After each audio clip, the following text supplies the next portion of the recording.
تو پھر وہ کوئی کام کرنے کی مطلب معاملہ. وہ مجھے کل ایک سنگی کہہ رہے تھے, کہنے لگے جی اللہ کے فضل سے کچھ بھی نہیں کرنا پڑا, مرشد نے نظر کر دی. میں کہا میں ملن گی تو میں انہوں سمجھاواں گا کہ کچھ کرا کے نظر کریا کرو, کیونکہ میرے وہ دوست ہیں, میں انہیں جانتا ہوں. نظر میں بڑا کچھ ہوتا ہے, لیکن اللہ بھی تو بندے پہ بڑی نظر رحمت کرتا ہے نا. لیکن کہتا ہے 5 نمازیں پڑھ, رمضان کے روزے رکھ, زکوٰۃ فرض ہو تو ادا کر, یہ سارے کام کر, سچ بول, دیانتداری کر, پھر میں اپنے فضل سے تجھے جنت عطا کروں. تو یہ جو رویہ ہم نے بنایا یہ درست نہیں. تو فرماتے ہیں 3 پتھر میں نے مارے, اللہ نے اتنا فضل کیا کہ وہ بھی مر گیا, اور اس سے چھو کے میرے پتھر آگے بڑھے تو اس کی فوج کے 30 آدمی بھی مر گئے. 3 پتھروں سے 31 بندے اللہ نے مار دیے. فرماتے اس لیے کہ ہاتھ میرے تھے اور طاقتیں میرے رب کریم کی تھی. تو حضرت داؤد علیہ السلام کے حصے میں جناب طالوت کی صاحبزادی بھی آئیں, آدھی سلطنت بھی آئی. کافی سال حضرت طالوت حیات رہے, پھر ان کا وصال ہو گیا, تو ساری سلطنت حضرت داؤد کو ملی, اور پھر اللہ تبارک و تعالیٰ نے انہیں نبوت بھی عطا فرمائی. یہ دنیا میں واحد پیغمبر ہیں جو بیک وقت نبی بھی تھے اور بادشاہ بھی تھے. اور پھر اللہ نے فضل فرمایا, انہوں نے بڑی بڑی فتوحات کی.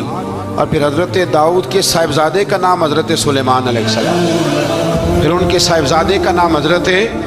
تو یہ ہوا کیسے؟ یہ سارا کچھ اللہ تبارک و تعالیٰ کے فضل سے ہوا, اس کے کرم سے ہوا.